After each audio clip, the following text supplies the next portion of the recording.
미래 세대에 대한 얘기를 지금 나누고자 하는데요. 이게 반드시 미래 세대의 문제인가 아니면 우리의 문제인가를 저는 심각하게 고민하고 있습니다. 대한민국의 시간표는 그렇게 많이 남아 있는 것 같지는 않습니다. 2020년 출산율이 0.84이죠. 전체 가임 여성들이 1년에 낳는 출생 아동 수가 아 한 사람이 되지를 않습니다. 그 얘기는 30년 한 세대가 지나면 인구의 반이 줄어들고 또 30년이 지나면 인구의 또 반이 줄어드는 그 60년 내에 우리 인구가 4분의 1 토막이 날 수도 있는 그러한 이제 상황에 놓여져 있고요. 그런데 지금 출산율을 올린다고 그래서 어 인구 문제가 해결될 것이냐? 그렇지는 않습니다. 지금 출산율을 높인다 하더라도 영세 아동이 되는 거죠. 그러면 20 년이 지나야 이 분들이 생산 활동에 참여해서 우리나라의 에 삶을 이끌어 나갈 수가 있고 그전까지는 부양 비율이 높아져서 우리의 삶이 더 어려워질 수 있는 그런 상황에 놓여져 있습니다. 더군다나 지금 국가 채무가 급증하고 있는 거죠. 이게 1차 경계선인 40% GDP 대비 국가 채무 비율이 40%를 넘었습니다. GDP 대비 국가 채무 40%라고 하는 의미는 지금 현재 우리 조세 부담률, 그다음에 경제 성장률, 이자율을 비교했을 때 에 지출을 동결을 한 상태에서 추가적인 세수 증가분으로 이자를 못 갚는 그런 상황입니다. 따라서 현재 지출을 동결하더라도 국가 채무는 앞으로 계속해서 늘어날 수밖에 없는 그런 상황에 놓여 있습니다. 더군다나 의무 지출 비율이 이 전체 지출의 반 정도가 되는데요. 의무 지출 비율이 대개 한 6% 평균 증가하고 있어서 앞으로 국가 채무는 그야말로 기하급수적으로 늘어날 수밖에 없다 하는 생각을 해 봅니다. 의무 지출과 재량 지출 대개 7%씩 증가했을 때 10 년마다 국가 채무가 2 배로 늘어날 수밖에 없고요. 향후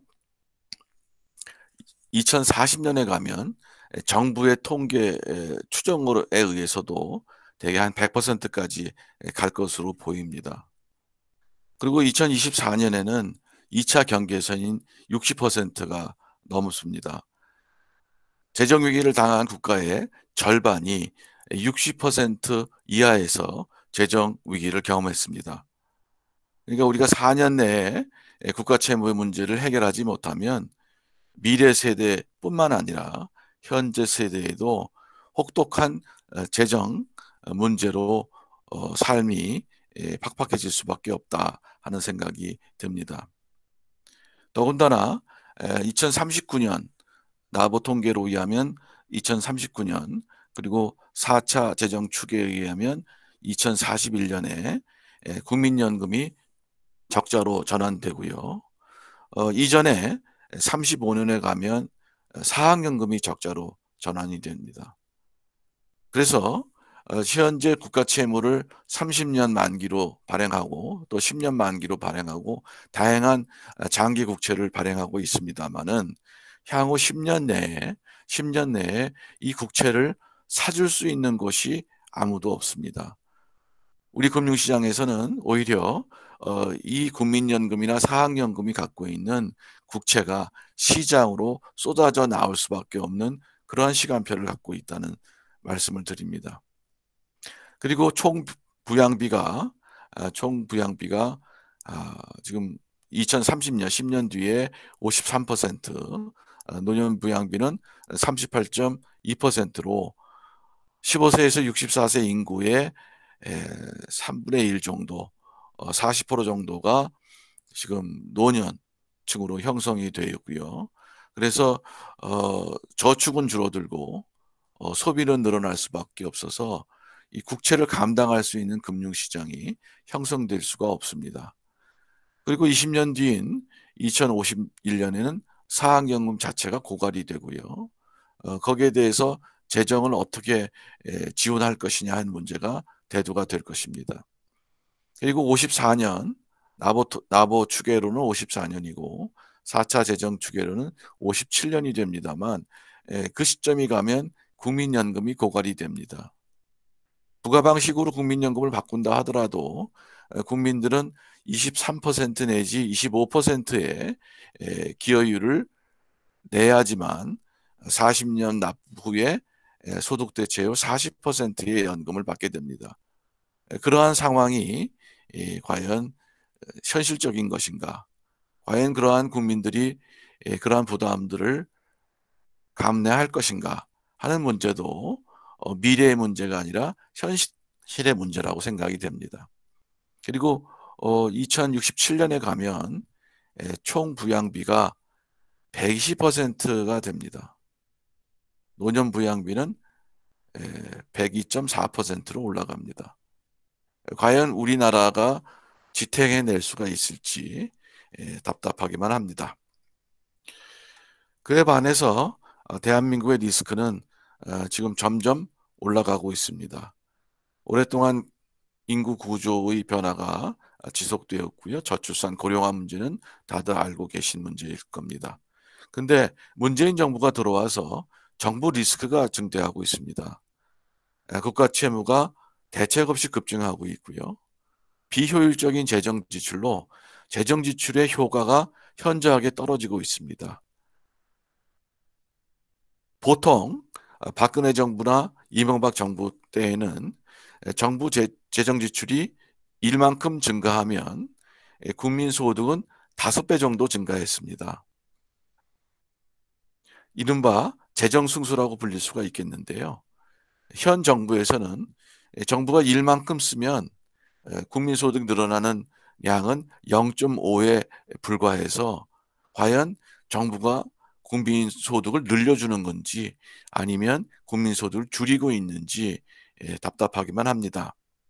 이러한 비효율적인 재정 지출은 정책 실패 때문에 야기된 현상이라고 볼 수 있고요. 그리고 아까 0.5라고 하는 것은 2019년 통계였습니다만 2020년 코로나 사태가 대두되면서 더더욱 방만한 재정 지출은 그야말로 말할 수 없을 정도로 심각한 상태입니다. 그리고 계속해서 87년 이후로 1987년 이후로 잠재 성장률이 한 번도 올라간 적이 없습니다만 이번 정권 들어서는 잠재 성장률이 훨씬 더 떨어져 있고요. 그리고 현재 코로나 사태로 인해서 이 떨어진 잠재 성장률보다 훨씬 더 떨어진 경제 성장률을 시현하고 있어서 어떻게 하면 경제를 활성화할 거냐 하는 문제와 더불어 또 어떻게 하면 이러한 잠재 성장률을 올릴 것이냐 하는 문제가 대두되고 있음에도 불구하고 정부는 이에 대해서 아무런 대답이 없습니다. 그다음에 이제 국민연금 고갈 문제는 다 알고 계신 문제고요. 또 공무원연금, 사학연금도 심각한 상황이라고 생각이 됩니다.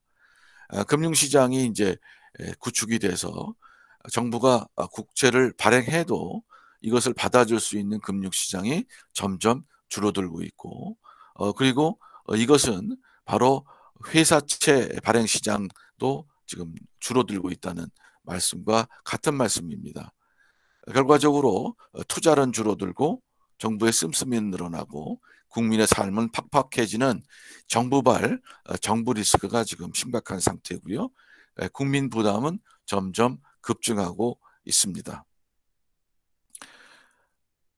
이 그래프는 1960년서부터 2020년까지 연도별 경제 성장률과 잠재 성장률을 그린 그래프입니다. 파란 굵은 선이 잠재 성장률인데요. 1987년 이후로 지속적으로 떨어지고 있습니다. 그리고 현재는 잠재 성장률이 1.1%까지 떨어졌고요. 그리고 현재 2020년의 경제 성장률은 마이너스 1%에 달하고 있습니다. 박근혜 정부 때까지만 해도 대개 4% 내외에서 경제 성장률을 유지하고 있어서 잠재 성장률을 상당히 지키고 있었습니다만은 그러나 문재인 정부가 들어와서 현저하게 경제 성장률이 떨어지면서 잠재 성장률도 같이 떨어지고 있는 상황입니다.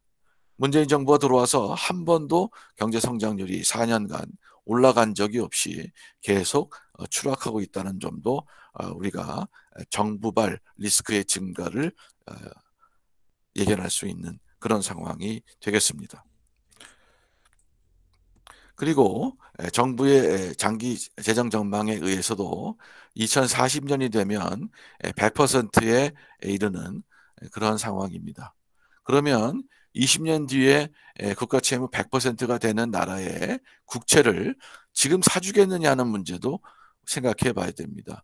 미래 세대는 인구가 줄어들고 있고 감당해낼 수가 없는 상황이고, 그런 상황을 예견한다면 아마 2030년쯤 되거나 아니면 다음 정부쯤 되면 국채 금리가 급격하게 상승하게 되고, 이를 감당하기 위한 여러 가지 부양책이 마련될 수밖에 없습니다.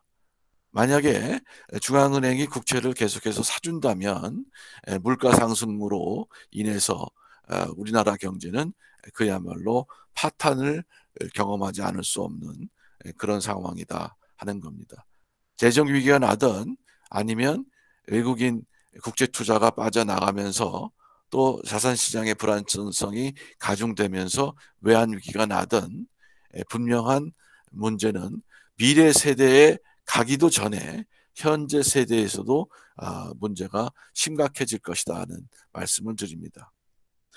재정을 잘 써서 만약에 경제 성장률을 높이면 인구는 줄어들지만 탄탄한 강서국으로서 자리매김할 수가 있겠습니다만은, 지금 인구가 줄어들고 더군다나 경제 성장률도 형편없이 줄어들 수밖에 없습니다. 총 요소 생산성이 떨어지고 있는 상황에서 과연 정부는 무엇을 하고 있는지 되묻지 않을 수가 없습니다. 이 그래프는 국민천명당 국세 부담액을 그림으로 그린 것입니다. 경제 성장률보다 월등하게 빠른 속도로 지금 국민들의 개개인의 세 부담이 증가하고 있습니다. 이번에 종부세 부담, 또 아마 부가세도 올릴 가능성이 있지 않겠느냐는 생각을 하면서 인구는 줄어들고 있고 생산 가능 연령층은 줄어들고 있고 그리고 그 세 부담은 늘어나고 있으면서 경제는 점점 저성장의 늪으로 빠져들고 있는 이 상황에서 우리는 미래 세대를 걱정할 뿐더러 또 현재의 문제도 걱정하지 않을 수 없습니다. 따라서 현재의 문제를 해결하는 것이 미래 세대의 문제를 해결하는 것이다 하는 말씀을 드립니다. 문재인 정부가 유발한 정책 리스크를 짚어 나가도록 하겠습니다. 여기 계신 분들은 모두 전문가시기 때문에 간단하게 언급만 하겠습니다. 자, 첫 번째 노동 분야입니다.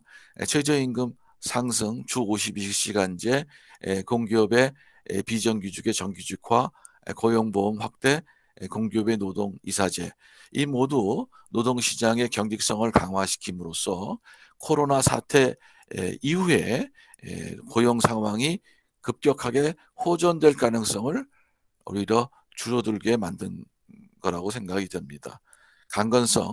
경제의 강건성을 현저하게 떨어뜨림으로써 앞으로 코로나 사태가 극복이 된다 하더라도 노동시장이 얼마나 개선될지 의문입니다.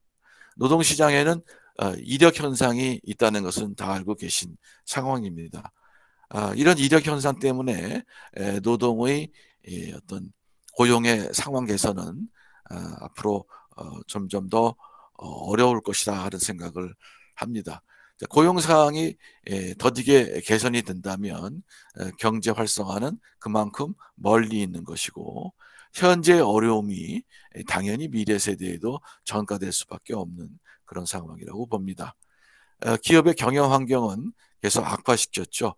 그래서 지배주주 의결권 제한, 이사회, 노동이사회, 이사회의 어떤 감사 기능의 강화를 비명하에서 이사회 견제 기능을 약화시켰고요.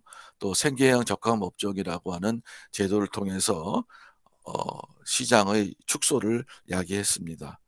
에너지 문제가 상당히 심각한데요. 탈원전 정책으로 에너지 비용을 급격히 상승을 시키고 있습니다. 현재 유가가 안정된 상태이기 때문에 이 탈원전 비용이 현재화되고 있지는 않습니다만은 경기가 회복되면서 유가가 상승되면 바로 전력 요금의 상승이 이야기될 수밖에 없습니다. 에너지 전환으로 만약에 이 정부의 얘기대로 계속 진행이 된다면 연간 55조 원의 비용이 상승할 것이고요. 일자리는 44만 명의 일자리가 감소될 것이라고 생각이 됩니다. 따라서 다음 정부는 이 에너지 수급의 합리화를 통해서 어떻게 보면 환경도 보호하고 그리고 에너지 비용을 합리화함으로써 경제도 살리는 그러한 대책을 수립해야 된다고 생각을 합니다. 산업 부분에서도 타다금지법 또 스마트 공장 얘기는 하고 있습니다만은 홍보성 유지로 내실이 없는 상황이고요. 그리고 철강, 조선, 항공 등 지금 구조조정으로 경쟁력을 확보해야 될 상황에 있음에도 불구하고 비전을 제대로 내놓고 있지 못합니다. 금융 부담은 지금 유동성 공급으로 위험을 좀 이연시키고 있는 상황입니다만 이것이 언제 터질지 모르겠습니다. 지금 만기를 연장시키고 있습니다만은 올해 하반기 내에는 여러 가지 문제가 생길 것이라고 보고요.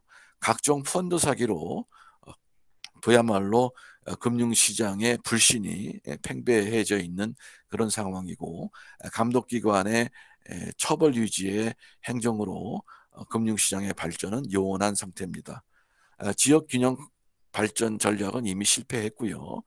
인구 구조는 아까 말씀드린 대로 미래를 심각하게 위협하고 있는 그런 상황입니다. 더군다나 코로나 대응으로 경제의 다운 리스크가 현저하게 증가를 했습니다.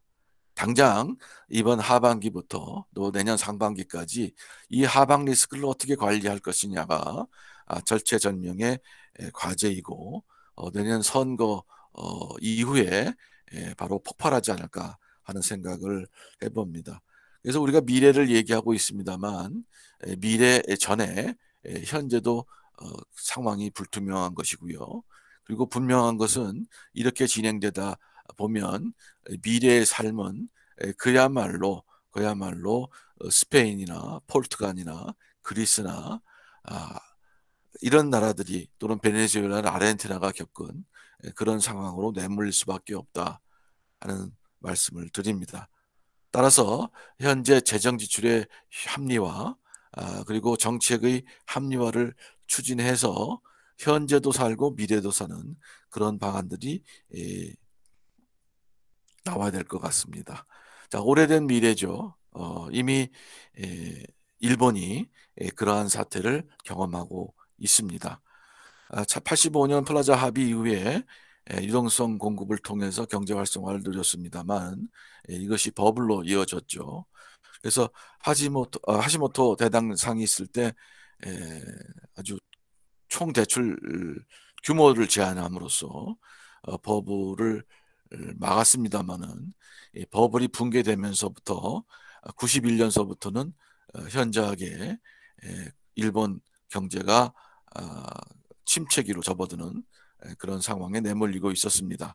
그래서 91년서부터 계속해서 금리 인하 등 경제 활성화 조치를 취했음에도 불구하고 예산의 국채 의존도는 계속해서 증가할 수밖에 없었습니다. 91년에 전체 예산 중에서 빚을 내서 예산을 쓰는 예산을 조달하는 비율이 7.6%였던 것이 3년 만에 18.7% 그리고 4년에는 28.2%로 어쩌볼 수 없이 증가를 했습니다. 그럼에도 불구하고 재정은 파탄이 나고 그리고 경제는 살아나지 못했습니다. 하시모토가 다시 수상으로 들어오면서 소득세 인상 조치를 검토했습니다마는 경제가 여의치 못해서 오히려 22조 엔의 경기 부양책을 쓰게 됩니다. 당연히 성공하지 못했죠. 그리고 이 하시모토는 개혁 없이는 경제 활성화가 없다라는 그런 구호로 경제를 이끌려고 했습니다만은 워낙 경제 상황이 좋지 않다 보니까 그러한 조치는 아무런 효과가 없었습니다. 여기서 우리가 가질 수 있는 교훈은 재정 지출과 같은 총수요 정책으로 구조적인 문제를 해결할 수 없다는 겁니다. 우리나라가 현재 구조적인 문제를 안고 있는 그런 상황입니다. 이런 상황에서 총수요 정책, 그것이 재정 정책이든 금리 정책이든 아무런 효과가 없었다는 것이 일본의 사례에서 배울 수 있는 경험입니다. 아르헨티나도 마찬가지입니다. 총수요 정책을 썼지만 그것이 아무런 효과가 없었습니다. 97년 국가채무 60%를 지키겠다고 약속했습니다만 공연불에 지나지 않았고 국가채무는 계속해서 증가 일로에 있었습니다. 결국 정권이 바뀌었죠. 2009년에 하토야마가 등장을 합니다. 하토야마 민주당은 내세운 것이 이제 SOC와 같은 비효율적인 재정 투자를 하지 않고 사람에 투자하겠다. 이렇게 주장하면서 나왔지만 결국 경제를 파탄내고 말았습니다. 그리고 이제 12년 아베 신조가 집권하면서 경제는 좀 살아나는 듯 하고 있습니다만은 국가 채무 문제는 계속해서 해결되지 않고 언제 재정 위기가 터질지 모르는 그런 상황입니다. 자, 우리나라 2020년의 현주소는 어떤가? 예산 중에서 빚이 차지하는 비중이 지금 12.6%. 그래서 일본의 90년대 초반 만큼의 상황에 있다. 그래서 과연 이 상황을 타개할 수 있겠느냐 하는 말씀을 드립니다. 이 그래프는 일본의 1990년서부터 2020년까지 명목 GDP 추이입니다. 아까 하토야마 민주당 집권 시기에 어떤 일이 벌어졌느냐? 자, 아동수당 지급하고요. 공립고교 무상화 정책을 실시합니다.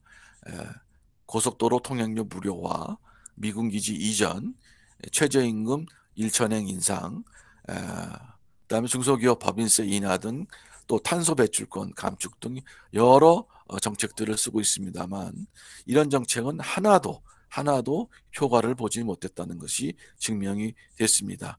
이 시기가 제가 2009년서부터 2012년까지 이 시기가 하토야마 민주당 집권 시기였습니다.